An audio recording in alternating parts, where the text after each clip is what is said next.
Hi, this is Erin from Glossy Bee and welcome to my channel. The plan for this video is to test some of the moulds from my recent TEMU purchase.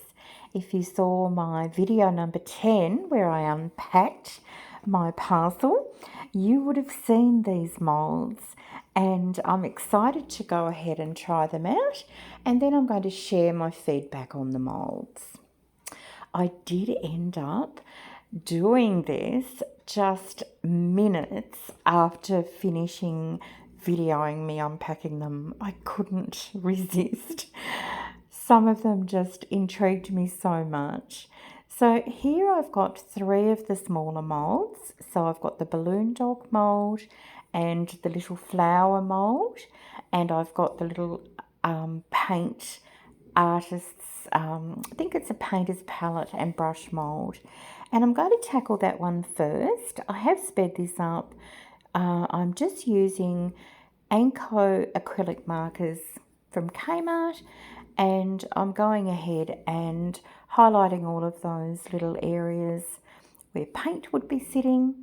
And yeah, I was pretty happy with how that came out. I haven't ever used acrylic markers in resin before, so we'll see how that goes.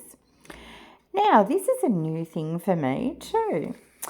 I wanted to try something different with this mould, and I see lots of other wonderful crafty people brushing powders into moulds, so I thought I'd try.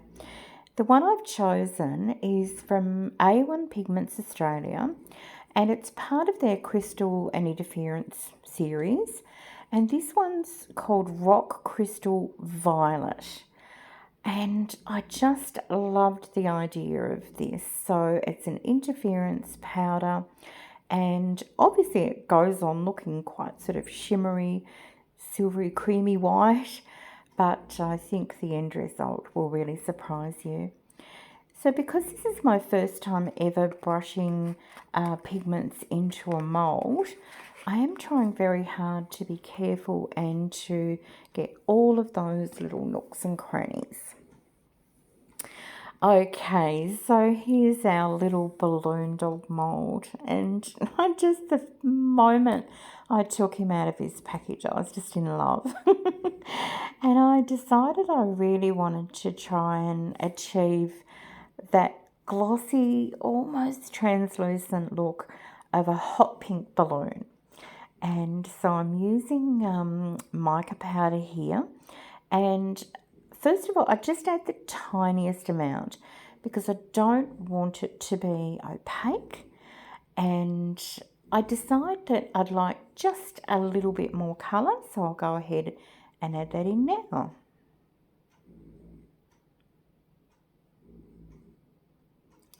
This mica powder was just, I think, from a fairly inexpensive set I ordered off TEMU. I think there were 24 colours in it, but as is often the case, no label, so I can't tell you anymore, I'm sorry. So as I'm pouring this in, I'm just very mindful of the fact that there are some quite detailed features on this mould. The balloon dog's little face and ears and his little tail. And so I just go ahead and do what I can to try and minimise bubbles. The resin I'm using is River Art resin, and I have got my heat mat from Estoyo on underneath the silicone mat, and I'm hoping that a combination of just going nice and slow, being careful, and also having that resin sort of warmed up will work. Does anyone else keep their pigment pastes in plastic bags? I do. I've had too many near misses. So this pigment paste is just gorgeous. It is from the Just Resin series of pigment pastes, and it's called Carbon Black, and it really is a fantastic black coloured pigment. So I'm just pouring this all over that rock crystal violet interference powder, and just again going very slowly because I want to make sure it can work its way down into all of those little intricate detailed areas. And then I also go ahead and fill up the painter's palette and brush little earring mould. And when I say fill, I really mean fill. I mean, I overfilled. I should have used a syringe or a pipette. Hindsight is a wonderful thing. So as usual, I've got one of my little moulds on standby for top-ups, and this one's my little mousse mould, and so he's going to get a lovely little layer of hot balloon pink. Okay, time to demould. So, of course, as soon as I take this one out of the mould, I can tell that the overpour was strong with this one. It actually attached everything. Oh, well, lesson learned. So here is that gorgeous little flower mould, and wow. Just wow. Wow for the mould, and wow for that rock crystal violet interference powder from A1 Pigments Australia. Not what I expected at all. So I'm happy I can tick brushing powders onto the mould off. And now demoulding my gorgeous little balloon dog. Not an easy demould by any means, especially around the head area, but I did manage. And oh, look at him! He's just so cute. I can't stop turning him around and admiring him. Could not be happier with that little mould. And I'm going to go ahead and demould my little mousse because that leftover resin from filling my balloon dog mould was just enough to finish him off as well. And about then I realised I'd forgotten to do his antlers, so I started a whole nother pour. So this is a mould I needed for an upcoming project, and it makes a little display stand. And some of you might have moulds like this that have arrived in the mail warped. And I'd be very interested to hear your tips on how to deal with that. I decided on this day I was going to put some double-sided adhesive tape down onto my silicone mat. And then I was going to adhere the mould, this little bent part of the mould, to the mat in the hopes it would keep it a little bit straighter and not curl up. It did work okay, but I still would love to hear any other tips you may have for me. I took some blue tack and I've just popped that there as well to give it some extra stability, and I get a large paddle pop stick and I just run that along the side because that is also just a little bit sort of loose, not loving it. But anyway, the idea is that these two moulds will actually join together in those two slot areas to make the little display stand. Now, because this part of the video I took the next day, I have got the Octopus mould that I don't think I really intended to do, but I couldn't help myself. I had some leftover clear resin, and so I popped that into the head area. So now I'm choosing a colour to add for the legs and I guess the body. And so what I've done is I've gone ahead and chosen another A1 Pigments Australia colour, and this is from their Chameleon Series 1, and it's the indigo, violet, red, orange and yellow powder. User error though, I did not add enough at all to get the gorgeous effect that I know you can get from this. I love how it turns out, but it isn't, it doesn't do the product justice. I'll just give you that little, a little disclaimer there. Okay, so I'm going to go ahead and make another balloon dog mould because why not? By this stage, I'm obviously well and truly addicted. And you'll see that little gap in the middle is getting further apart for every time I make this mould. So I am wondering whether there is a way of actually sort of pushing it back together and clipping it or something. So I will have a think about that. And I'm going to do another one of the little flowers as well because I really love that mould. I don't actually know what I'm going to do with any of them yet, but I love the outcome. So here is some of my favourite pigment. It's from Just Resin and it's their Midas Touch Gold, and it's just never fails me, and it's so beautiful. And I don't ever have to add any pigment to it. I just have the powder, no other colouring I mean. And yeah, it just always looks $1 million. Well, it probably would be $1 million, wouldn't it, if it was gold? I don't know. I'm not up on the price of gold, obviously. Okay, so just add a little bit extra in there to get the effect that I wanted. And I'm going to go ahead and pour this little display stand mould. I do accidentally pop the tiniest little bit into an area where there isn't meant to be any resin. Not that that would affect it, but that's going to be the slot where they join together. Oh, I love watching this particular powder being poured. It's just so gorgeous. Now, because I just seem to be doing every single thing that I need to be doing, this is a little trinket heart dish that I poured recently, and I also made the lid for it, and I just didn't get the air bubbles out of the top corners each. It was so disappointing.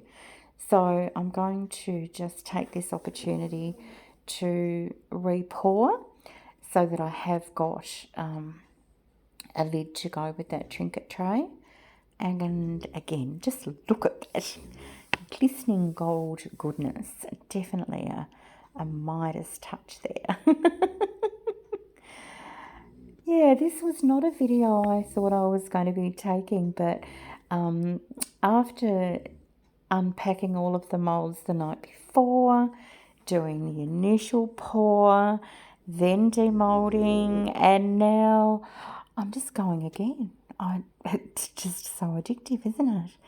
So I've got another little mould on the go, and I top that one up. And the whole reason I really did this is because I'd forgotten the reindeer. No, not the reindeer. The moose. Could he be a reindeer? I'm not sure. His little antlers. So this was a whole lot of effort for those. But anyway, I loved it. I'm having so much fun. So here's another little paint palette. I'm going to have another go at it. So I take my gloves off, or one of my gloves off, and I just go in as I did before and colour in all of those splotches. I was so impressed with how these acrylic paint pens work on silicone moulds and transfer into the silicone. They just look great, super vibrant. I'm not going to try the other side though anymore. Those paint brushes, nope, they're done. And here's another little one that I did, and I just wanted to go ahead and dome this one. And as you can see, those acrylic paint markers just come out so beautifully vibrant. So I'm just going to go and very carefully fill those little cavities in with clear resin and then dome the rest of it, in the hope that we can get not a pair of earrings, but maybe a little keychain or something like that out of it. Now, with the one that I just did with the acrylic paint pen markers, I've decided I'm going to back this one with a different A1 Pigments Australia powder. And this one's from their Silver White series, and it's called Silver White Pearl. And I've used this before. I know it gives a really beautiful pearlescent sheen. So I'm excited to see how that looks on this little mould. And I'm actually finding this is really easy to pour when you're just doing this side. Once you take the brushes out of the equation, it's much less stressful. I did have to go here and quickly round up a few extra moulds. The one on the left is a little pendant mould, which for some reason I don't show me pouring into. And this one, I'd had it for ages, never used it before. It's sort of some sort of a crystal mould. So because I haven't used it before, I'm just being super careful about letting the resin run all around the edges and up into that uppercut underneath. So next little, maybe I think it was the next night, that evening, it is time to demould all of my bits and pieces. Again, second demoulding. So this is the little display stand that I tried to sort of prop up and flatten a little bit. And yeah, it turned out really nicely. I'm hoping you'll see that in a future video as part of another little project. The only thing I will say about this mould is it's sort of crazy. It's back the front, if you know what I mean. So one side should have been flipped around. You get one glittery side and one not so glittery side. With this powder from Just Resin, though, the Midas powder, it's very consistent all the way through, so it didn't really matter. So here's my little replacement lid for the trinket tray, and yay, it worked. Pretty happy with that. So here is another one of the flower moulds that I'm demoulding, and I am, as I said, really loving this mould. We'll have to try and think of some things to do with these flowers. And if you're having a little bit of a, what's she doing? They're the ones I've already poured. So that last one I demoulded was a little sort of a secret one. I'll show you shortly.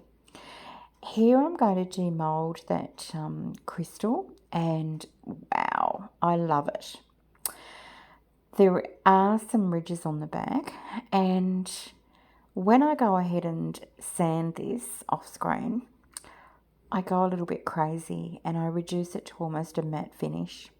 I don't necessarily regret it, but it's not as pretty as it is now.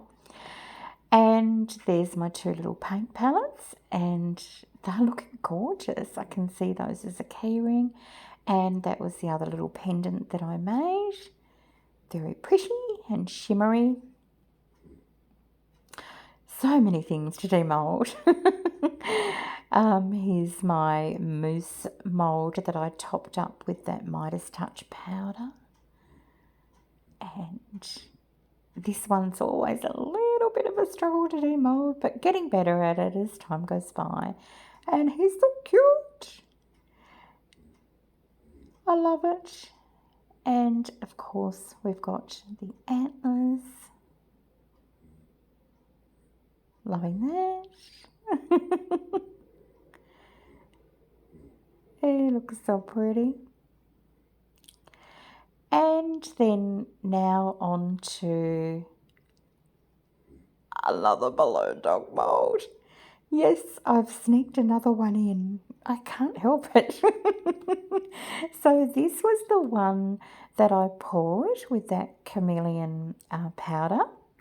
And then this is another one I did. And this one I used this gorgeous Pearlex powder in an apple green. And it looks good enough to eat almost. It's just so shiny.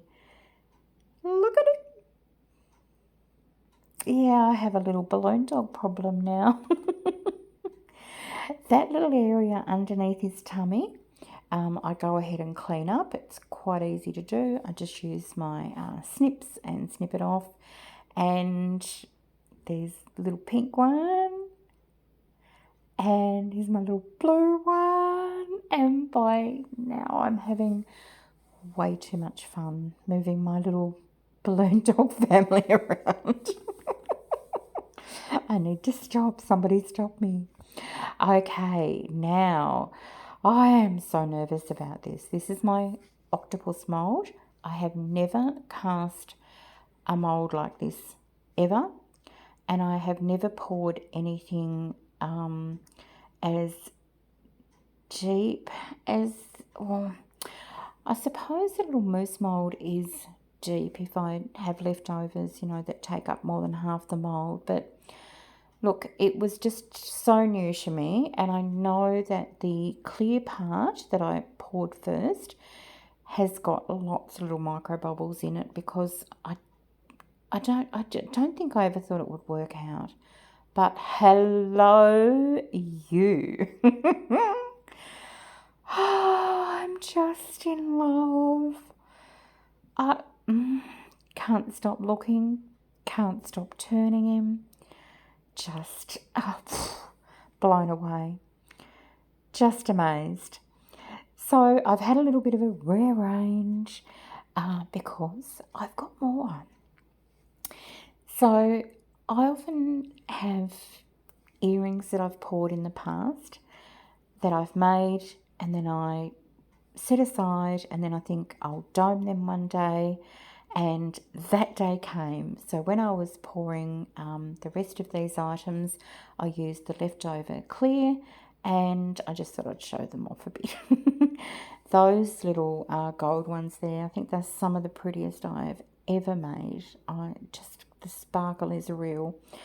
The little set that I'm doing now is the most gorgeous, deep, sort of red wine burgundy colour, and with that, they've got a tiny little bit of that Midas touch dust in them as well, just to add that little extra sparkle and shine. The love for that product from Just Resin is real. So, and I just showed you too, there's a little topper to the last big oval loop. I can't stop playing with it all. Can't believe I made this. Have so many ideas for my next one. So many colour ideas running through my head. So here's all the little bits and pieces, and here's the little tricky bit I mentioned. How did I get a little black and cream one? I had the super quickest little go at my little penguin mould, and I'm doing this on fast forward because they're not as polished as I'd like you to see, but it's a little teaser for the next time I try the little penguin mould. Cute. Thank you so much for watching. I so appreciate you spending this time with me. If you would like to like, share, comment or subscribe, I would appreciate it very much. And here is a little video of my finished products. So my little balloon dog family of 4 and my gorgeous flowers. I've got 4 of them too. And then I've got my little mousse that I did, the gorgeous octopus that I just can't take my eyes off. The little trinket box. And then up here's the jewellery. So remember I said that little crystal I sanded and sanded, and then I did my first ever wire wrapping. It's not fantastic, but it's there. And then the other little one I popped a charm on, and that is now ready to go onto a keychain. So I have loved doing this. And here's just a photo of all the little different bits and pieces. Thank you so much again. See you in the next video. Bye for now.